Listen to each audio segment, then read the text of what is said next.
Thick, what's going on, brother? All is well, man. You know? Man, so let me try to go back to when I first met you. All right. On campus, you're doing a talent show with G Wiz from FAMU. Tell me how you met G Wiz. Oh, man. Eons ago, I couldn't tell you, man. I was a young local dude in the Tallahassee area. I got kicked out of my high school in Wakulla, and then, I was at Rickers just hanging in there for my mom's sake, you know what I mean? And the campus embraced me, you know what I mean? Like the Black Psychology Department kind of put me under the wing, and I used to just be on campus eating free lunch and talking to the girls, and I would meet different people in the hip-hop, you know what I mean? From Chicago, Philly, New York, you know what I mean? And so G Wiz, I believe, in that scene somehow, we crossed paths, and he started giving me some jewels and being a big homie to me. Yeah. I'm from Tampa, Florida. Yeah. And I'm a big fan of your music. Believe it or not, my mother had the album before I did.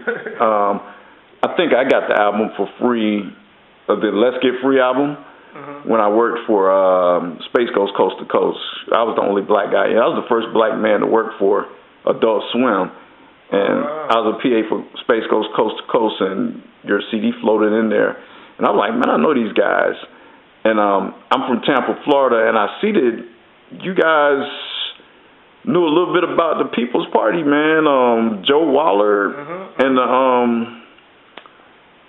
tell me about how you found out about the practices of Joe Waller and the Uhuru movement. Okay, so we had a lot of things came together to link us with that. But in a nutshell, we would organize, and me and some of my homies in the Bond area near FAMU in the hood, South Side, Tallahassee, and we were organizing, and we had got inspired by the Black Panther Party, and just the racism and the different things we was experiencing in our neighborhoods, in the projects and places, and so we were kind of emulating the Black Panther Party, and we started a movement called a Black Survival Movement in the local area, and we would do we would train physical fitness, we would have political education classes, we would collect canned goods, and we would try to do little things like that. And the African People's Socialist Party, or the Uhuru movement out of St. Petersburg, got wind of what we were doing, and we got wind of them through their paper, The Burning Spear, and we wrote them a letter and invited Chairman to come to Tallahassee to speak. That's Brother Waller? Yeah, Brother Waller. Yeah, Joe Waller. Waller. Slave name. Chairman O'Malley used to tell us is his real name. And we invited him to come speak. He came right to on Osceola and Houghton, right in the middle of the hood with some chairs outside, and he just helped educate us, about how the conditions in the neighborhood were that way, historically, and the nature of capitalism and so many things, man. So we made a connection, and then we actually joined the Uhuru movement and dissolved what we were doing because we felt like they had more experience in leadership.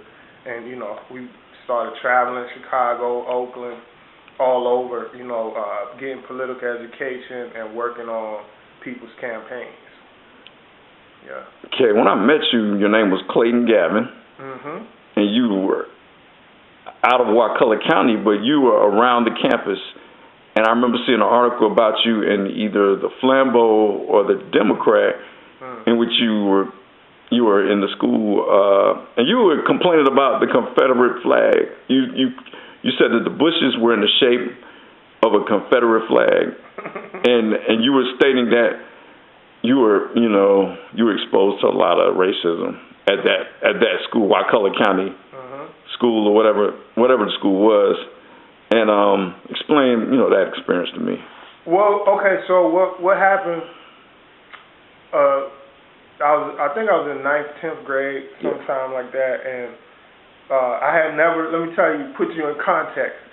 Never had I heard of Malcolm X. Never had heard of dance party. Yeah.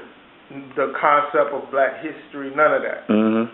So but I'm in the rap, you know what I mean? I'm a disciple of Big Daddy Kane and LL and just, you know. Poor Righteous Teachers. Too Short. Not even yet. Not even at that point. Not even. It was Too Short. My dad's old neighbor. Yeah. From Cascade Road. It was early, you know. It was all about the sportsmanship of MCing, you know what I mean? So long story short, I used to do that. I'd be in talent shows, whatever. And then this teacher that I had in elementary school that worked at the high school, she came up to me, I think I was in the library, and she said, you always rapping, but what are you saying? And I didn't really get where she was coming from. And then she put these two books down on the table, two big brown books with gold letters and said Ebony, right? And she said, we're organizing a Black History Month assembly this year. You know what that is? And I was like, nope. And then she was like, exactly. She was like, I tell you what, all that rapping you doing, if you write a rap about your history, about being Black, I'll let you perform, you know, at the assembly, right? So all I'm thinking is, I got a show, right? You know what I mean? I didn't know what she was really talking about or didn't really care. I just was like, I got to do this like a school assignment, and then I get to rap, you know? So I started cracking them books open, and it was like basically a pictorial heritage of the Black experience, right? So like from the pyramids, you know, to Malcolm, to just all these things in one weekend, you know, I'm just absorbing it while I'm playing instrumental beats, trying to write to it. And I ended up writing this song called Black as I Could Get about, you know, what I was learning and how that was making me feel and how it just made sense. And went to perform it on stage, and our racist principal, Wade Nobles, he cut me off in the middle, and that started a melee, you know, and students wasn't having it. Next thing I know, I go outside maybe an hour later, and my mom was there, neighborhood people was there, Nation of Islam was there, NAACP was there, the news was there, and so that basically became a struggle for the Black children to control the assembly at that school and to be able to say, you know, what we want to say. And it just exposed a lot of the racial kind of tension. And, and that went in the newspapers all over Florida, South Georgia, whatever. And I kind of got a little notoriety for being the guy who said the rap. And then I got adopted by all of the Black organizations, you know what I mean? And from Nation of Islam to this one and that one, the psychology part, everybody was like, yo, you could come, you know what I mean? The Alphas, like my man Alan Floyd, who became my first manager. Oh, okay. No, yeah, you know what I mean? Who is Beyonce's manager now. But he's still my mentor, and you know, we chop it up all the time. Yeah. So, but you know, I got adopted by the community, basically, you know what I mean? And that kind of fueled what Dead Prayers, the angle that we came in the game on. Yeah. Got you. Now, I saw L.A. and Tahir perform, you know, this was like 93, 94. I was with Minister Server. I don't think he was a minister at that time. We were just hip-hop heads hanging out at Earwax. And they were like, yo, the Lyricist Lounge is coming down the street. We saw Defari. We saw the Dead Prayers. We saw Saphir from Digital Underground. I was pretty familiar with Digital Underground because my homeboy, Kenny K, rest in peace, was one of their first DJs, and he did a few songs with P.E. So we checked them out. I didn't really know anyone like that. He remembered me from Fam, showed me love. But I really knew Tahir. You and Tahir used to come up to the radio station and just watch me DJ when I was up at WAMF. And by the time I left, I was like program director over there, and we were able to play hip hop eventually because we had a little rebellion where we loved playing the jazz, but we wanted to be able to play R&B and hip hop, and the students did too. So SJ got kind of behind the students, let them play whatever they wanted to, you know. But at what point did you ever run into my man Rashid Common, like, and he recognized like you from Tallahassee, and try to recall when that was, and like what was that like? Yeah, when I was in Florida, you know, on the scene, it was kind of like who's the sharpest MC, you know what I mean? Yeah. So you gonna know people if you in the scene. Yeah. Know. So we definitely, I was the youngest dude in that arena, but I remember I had some belts, you know. So I think Common was in a crew called the Un-American Caravan.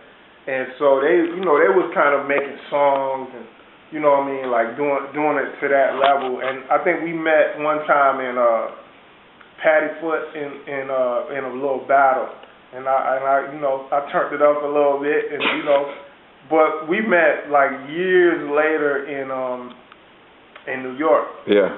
And when he was dating Badu. Badu is my son's godmother and one of my wife's good friends. Okay. And so they were dating, and so we would double date and stuff like that. And he, you know, we would talk about the good old days and stuff like that. So yeah, that's the homie, man. Yeah, that's my boy. I was one of the first DJs to play his vinyl on the East Coast up at Tallahassee. Yeah. And he put my name in there, you know, in the credits. Oh, that's what's up. Yeah, and I had him on the set, and I might have been there for one of the battles because I used to beatbox for him sometime in the hallway. And when I got him on the show, he said, "I'm not going to bust a freestyle unless you." So I had to come from behind the microphone and beatbox for him. So it was dope, man. Cool guy. Still the same. The same Rashid from Paddyfoot and Gibbs Hall. Yeah. Cool brother, man. One of the coolest cats I know. Saw him open for De La Soul during the Spit Kicker tour, and I couldn't get backstage, but I did call in the radio and got through on the radio. And I called him Rashid. He knows exactly who I was, and we was just vibing. We're both born in March, so we're both Pisces. Yeah, me too. You too? Yeah. Man, all my favorite MCs are Pisces. You, Common, Willie Knight and Cujo Goody from the Goody Mob is a Pisces. Grand Poopa Maxwell is a Pisces. Yeah. Clifford Smith, a.k.a. Method Man, is a Pisces. Yeah, that's what's up. That's what's up. March 11th, you know. What's up, man? Even Jill Scott is a Pisces. Yeah, you know, wow. All right. So you're an unofficial Soul Aquarian? Yeah, man. Did you meet Jay Dilla? I did, yeah. Man, what was that like? You know, unfortunately, I wasn't very aware, you know, of his significance to music at that time.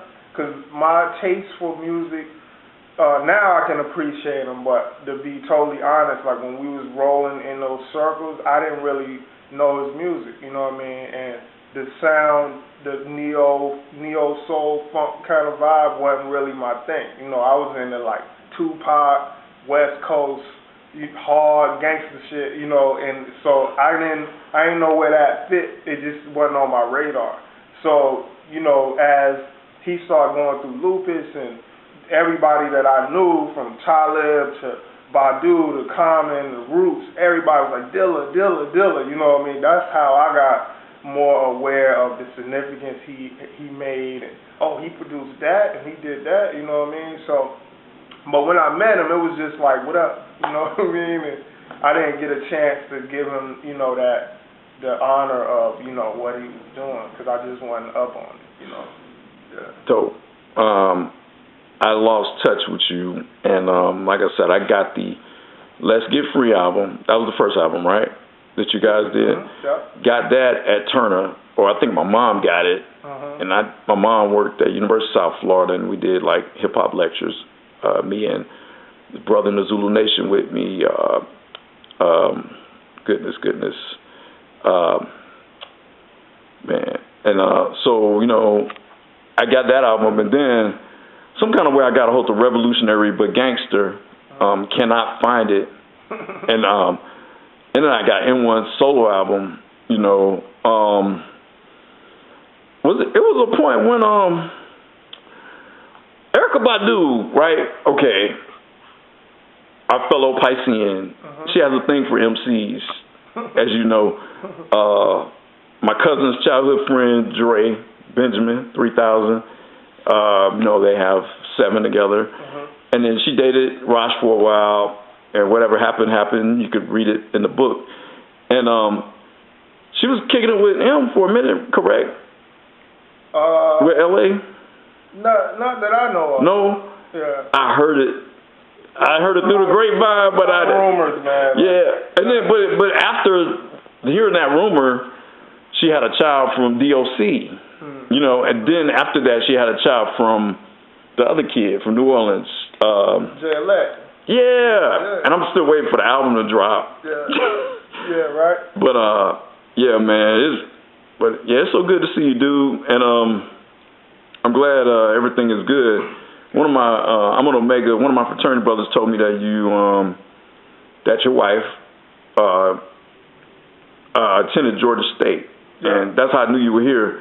Yeah. And then I just so happened to see you behind backstage the Organized Noise grew, because my fraternity brother was like part of the exhibit as far as interviewing them and things of that nature. Mojo. Yeah. Awesome event too, man. Yeah, I enjoyed it too.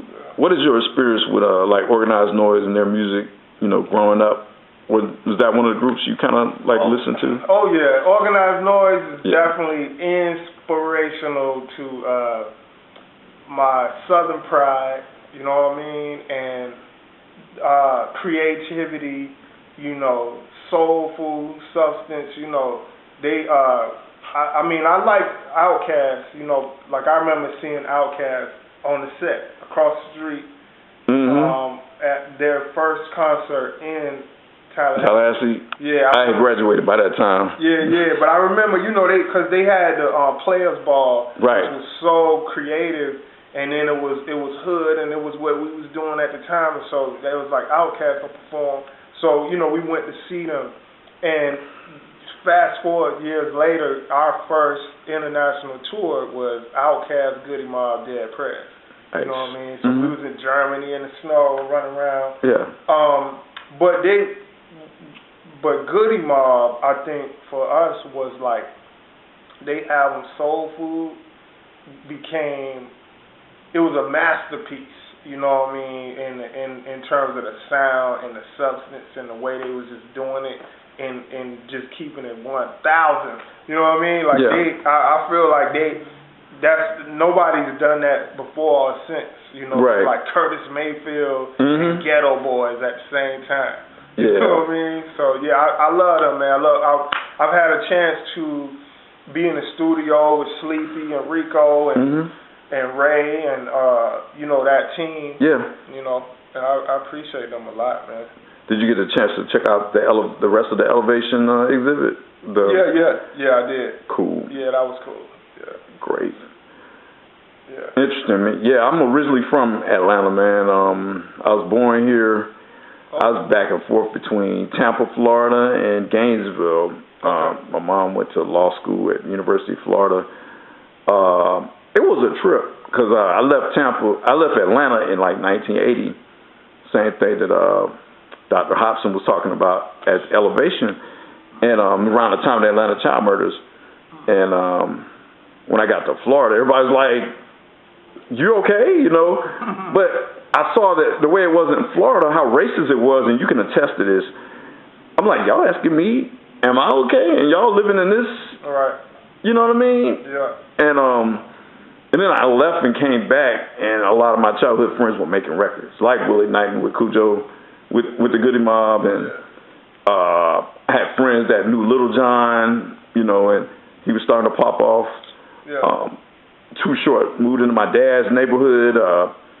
Daddy Mac from Crisscross, the only, other than DJ Navs, one of the only members that's lived, you know, rest in peace to Chris Kelly. But Chris Smith lived in my dad's neighborhood, so it was like everybody was doing their thing, man. One of my other cousins went to high school with T.I., and so Toop remembered me, T.I.'s DJ.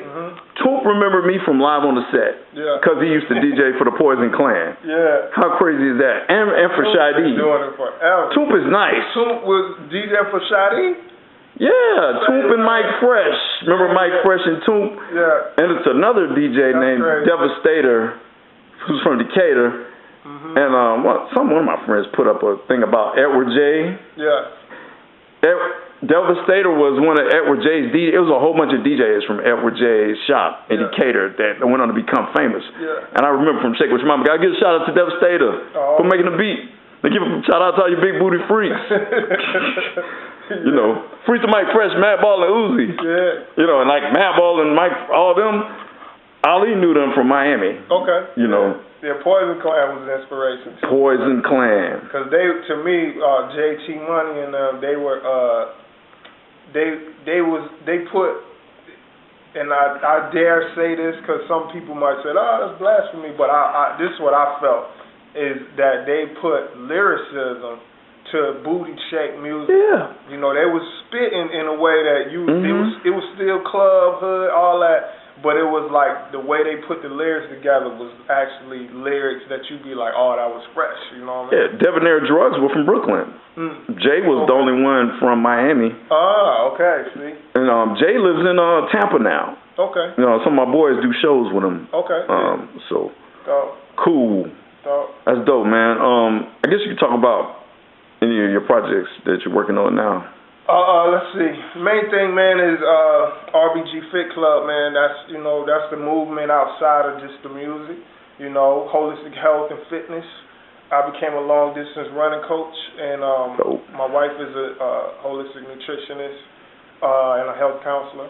And so we kind of tag team to bring street smart holistic health, you know, to the game and give people tools and motivation, inspiration to live healthy, man. You know, our communities we suffer from all kind of preventable diseases and you know, circumstances related to our health.